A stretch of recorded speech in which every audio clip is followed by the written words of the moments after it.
Good morning बच्चों।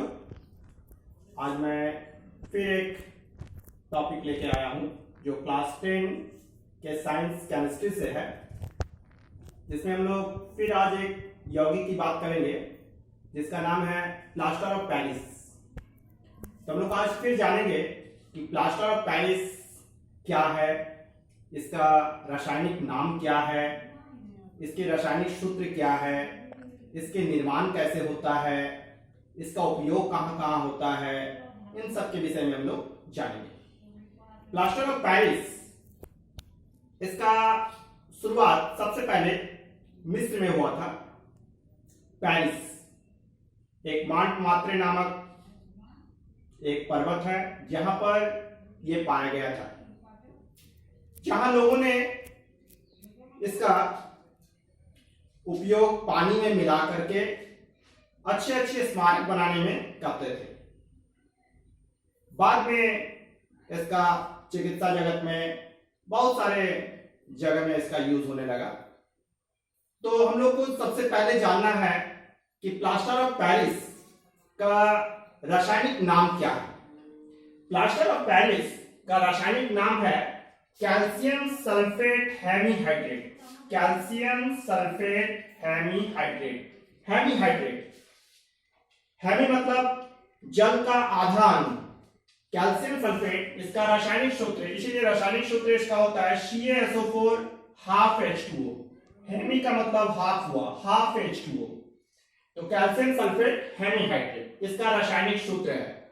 आपसे पूछा जा सकता है प्लास्टर ऑफ पेरिस का रासायनिक नाम क्या है, प्लास्टर ऑफ पेरिस का रासायनिक सूत्र क्या है। अब आपको आ गया इसका निर्माण कैसे होता है।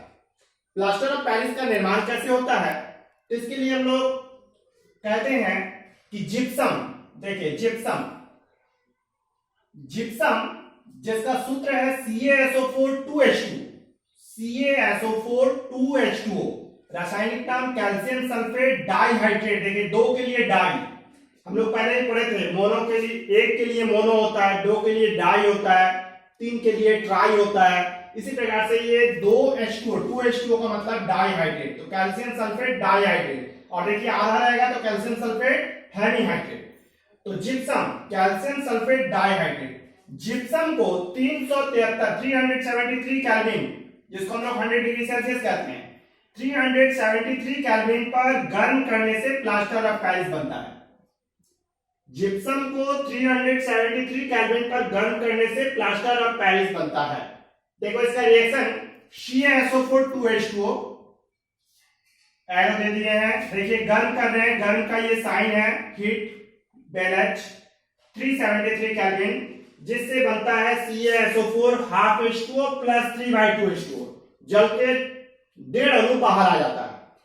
लेकिन इस पर हम लोग को थोड़ा सा ध्यान रखने की बात है, जब इसे निर्माण होगा तो इसे हम लोग गर्म करने की मात्रा को नियंत्रित रखना चाहिए। अगर हम लोग ज्यादा गर्म कर देंगे, हीट ज्यादा कर देंगे, तो ये निर्जलीय कैल्शियम सल्फेट बन जाएगा। निर्जलीय कैल्शियम सल्फेट मतलब ये जो हाफ H2O रहना चाहिए ये भी बाहर आ जाएगा और ओनली फॉर CaSO4 बनेगा, और जो प्लास्टर ऑफ पेरिस का गुण नहीं रहेगा उसमें। इसलिए ध्यान रखना है कि गर्म करने की मात्रा को नियंत्रित रखना है प्लास्टर ऑफ पेरिस के बनने में। अब रह गया इसका गुण, प्लास्टर ऑफ पेरिस का गुण क्या क्या है। तो ये भी एक सफेद चूर्ण होता है। अगर इस प्लास्टर ऑफ पेरिस को लोग आर्द्र वायु में खुला छोड़ देंगे, मतलब वायु में खुला अगर छोड़ देंगे तो ये नमी के साथ अपने आप रिएक्शन कर जाएगा, और अपने आप रिएक्शन करके फिर से जिप्सम बना देगा, फिर से वो कड़ा हो जाएगा, जिप्सम बन जाएगा। यानी CaSO4 हाफ H2O और ये जो 3/2H2O फिर अपने से ये एब्जॉर्ब कर लेगा और करके फिर से ये जिप्सम बन जाएगा। इसीलिए प्लास्टर ऑफ पेरिस को जब रखा जाता है तो इसे आर्द्ररोधी बर्तन में रखा जाता है। ये एक सवाल भी आता है आपका कि प्लास्टर ऑफ पेरिस को आर्द्ररोधी बर्तन में रखा जाता है क्यों?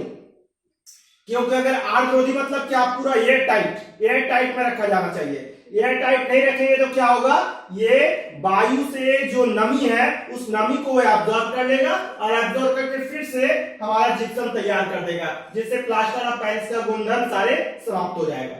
ये इसका गुण हो गया। अब हम लोग जानते हैं कि प्लास्टर ऑफ पेरिस का उपयोग कहां कहां होता है।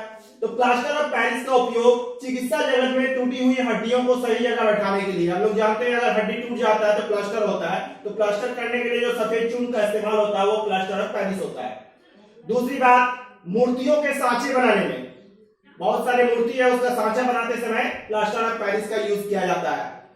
उसके बाद उपकरणों को वायुरुद्ध करने में, बहुत सारे उपकरण है एयर टाइट करने में, कहीं से अगर लीक हो रहा है तो उसको हम लोग एयर टाइट करने के लिए प्लास्टर ऑफ पेरिस का लेप चढ़ा देते हैं। दीवारों को चिकना बनाने में, जो हम लोग दीवार को पेरिस देते हैं, दीवार को चिकना बनाने के लिए हम लोग प्लास्टर ऑफ पेरिस का यूज कर सकते हैं। और अग्निशह पदार्थ के रूप में, अग्निशह पदार्थ का मतलब होता है जैसे आग को सहने वाला पदार्थ, फायर ब्रिगेड के पास, फायर ब्रिगेड के जो लोग होते हैं उनके पास प्लास्टर ऑफ पेरिस का जैकेट होता है, जिससे वो लगा करके आग से कोई सामान को बचा के ला सकता है, या आग के पास वो लोग काम कर सकता है, जिससे उसको आग का जो टेम्परेचर है वो कम महसूस होता है। तो प्लास्टर ऑफ पेरिस का अग्निशह पदार्थ के रूप में भी इसका इस्तेमाल हो सकता है। इस प्रकार से हम लोग प्लास्टर ऑफ पेरिस के बारे में आज हम लोग जाने कि प्लास्टर ऑफ पेरिस का रासायनिक नाम क्या है, इसका सूत्र क्या है, इसका निर्माण कैसे होता है, इसका गुण क्या है, इसका उपयोग क्या है। तो हम लोग इस तरह से अगर प्लास्टर ऑफ पेरिस की सारी बात अगर हम लोग जान ले तो प्लास्टर ऑफ पेरिस से रिलेटेड कोई भी क्वेश्चन आपसे पूछा जाए तो आप लोग जवाब दे सकते हैं। ठीक है, तो आज के लिए इतना ही प्लास्टर ऑफ पेरिस। अगला बार फिर हम लोग किसी दूसरे यौगिक को लेके आएंगे, तब तक के लिए आप लोग घर में रहेंगे और सुरक्षित रहेंगे। धन्यवाद।